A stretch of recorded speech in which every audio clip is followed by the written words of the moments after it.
السلام علیکم ناظرین، آپ دیکھ رہے ہیں آئی بس۔ ناظرین، عزت، شہرت اور مقبولیت کون نہیں چاہتا، اور اس کے حصول کے لیے انسان کیا کچھ نہیں کرتا، لیکن وہی اللہ ہے جسے چاہے عزت سے ہمکنار کرتا ہے اور جسے چاہے رسوا کر دیتا ہے۔ اور بعض اوقات تو اللہ ایک ان پڑھ شخص کو صاحب فہم و فراز طبقے پر ایسی سبقت اور شہرت دے جاتا ہے کہ رہتی دنیا تک لوگوں کے دلوں اور ذہنوں پر انمٹ نقوش چھوڑ جاتا ہے۔ ناظرین، آج ہم ایک 19 سالہ نوجوان کا تذکرہ کریں گے جو اپنے کارنامے کی وجہ سے قیامت تک یاد کیا جائے گا۔ سن 1920 میں ہندوستان میں حضور صلی اللہ علیہ وسلم کی شان میں ایک توہین آمیز کتاب تحریر ہوئی جس نے ہندو مسلم کشیدگی پر جلدی پر تیل کا کام کیا۔ یہ ان دنوں کی بات ہے کہ ہندوستانی مسلمانوں کو تخلیق پاکستان کا وہم و گمان بھی نہ تھا۔ اس کتاب کے منظر عام پر آنے سے مسلمان سخت برہم ہوئے اور بڑے پیمانے پر احتجاج شروع ہوئے۔ اس کتاب کا نام رنگیلا رسول تھا، جسے پرشاد پرتاپ نے اپنے قلمی نام پنڈت چمپتی لال سے تحریر کیا تھا۔ کتاب کو 1923 میں ایک ہندو پبلشر راجپال نے اس کے اصل مصنف کا نام ظاہر کیے بغیر شائع کیا۔ مسلمانوں کے دباؤ پر معاملہ لاہور سیشن کورٹ چلا گیا اور راجپال کو سزا سنائی گئی۔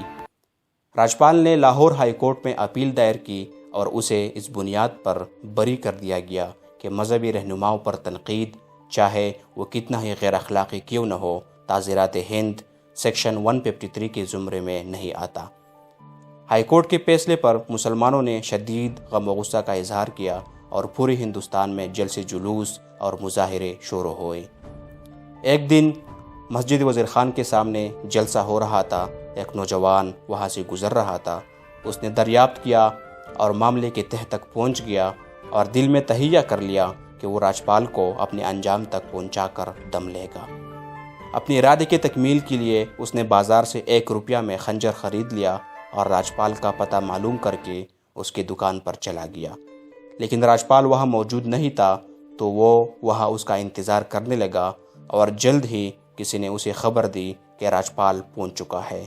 وہ دکان کے اندر داخل ہوا۔ نوجوان اس پر حملہ آور ہوا اور اتنی زور سے اس کے سینے پر وار کیا کہ اس کا دل چیر کر رکھ دیا۔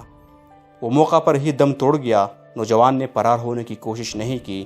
راجپال کے ملازمین نے اسے گھیر کر پولیس کے حوالے کر دیا۔ اس نوجوان کو ہم عاشق رسول غازی علم دین شہید کے نام سے جانتے ہیں۔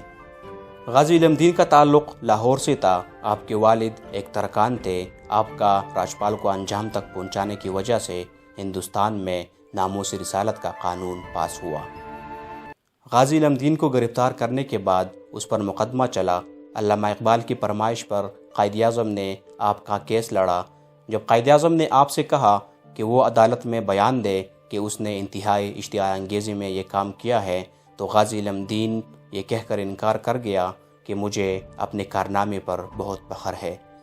عدالت نے آپ کو موت کی سزا سنائی اور 31 اکتوبر 1929 کو میاوالی جیل میں پھانسی دے دی گئی۔ پھانسی دینے کے قبل آپ سے آخری خواہش پوچھی گئی تو آپ نے 2 رکعت نماز کی اجازت طلب کی۔ جب آپ کے گلے میں پھانسی کا پھندا ڈالا گیا تو ایک بڑے مجمع سے مخاطب ہو کر کہا کہ اے لوگو، گواہ رہنا، میں نے ناموس رسالت کے خاطر راجپال کو جہنم واصل کیا اور آج یہ لوگ مجھے پھانسی دے رہے ہیں، اور کلمہ شہادت کا ورد کرتے ہوئے کہا کہ میں اپنی زندگی قربان کر رہا ہوں۔ ملک میں فسادات کے ڈر سے آپ کو وہیں پر دفن کیا گیا، لیکن لاہور کے باشندوں نے یہ مطالبہ کیا کہ ہم غازی علم دین کو اسلامی رسومات کے ساتھ دفنانا چاہتے ہیں۔ علامہ اقبال اور میاں عبدالعزیز کی کوششوں سے آپ کی لاش لاہور منتقل کرنے کی اجازت مل گئی۔ پھانسی کی ٹھیک 15 دن بعد جب قبر کشائی کی گئی تو آپ کی لاش ایسی تر و تازہ تھی جیسے کہ کوئی ابھی نہا کے آیا ہو، بلکہ یہاں تک کہ آپ کے کفن نے بھی رنگ نہیں بدلا تھا۔ آپ کی جسد خاکی کو میاوالی سے ریل کے ذریعے لاہور پہنچایا گیا۔ مسجد وزیر خان کے امام مولانا محمد شمس الدین نے آپ کا نماز جنازہ پڑھا۔ جنازے میں 6 لاکھ سے زائد مسلمان شریک تھے۔ باٹی چوک سے لے کر سمن آباد تک لوگ ہی لوگ تھے۔ لاہور نے تاریخ میں کبھی ایسا بڑا جنازہ نہیں دیکھا تھا۔ جب غازی علم دین کی جست خاکی کو علامہ اقبال اور سید دیدار علی جیسے بزرگوں نے لحد میں اتارا تو مولانا ظفر علی خان نے چیخ کر کہا کہ کاش یہ مقام آج مجھے نصیب ہوتا۔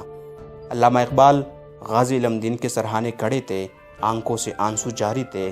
فرمایا میں نے اپنا وعدہ پورا کیا، جا کے رسول اللہ کو میرا سلام کہنا، اور یہ تاریخی جملہ کہا، اسی گلائی کر دے رہ گئے تھے بازی لے گیا ترکانہ دامن۔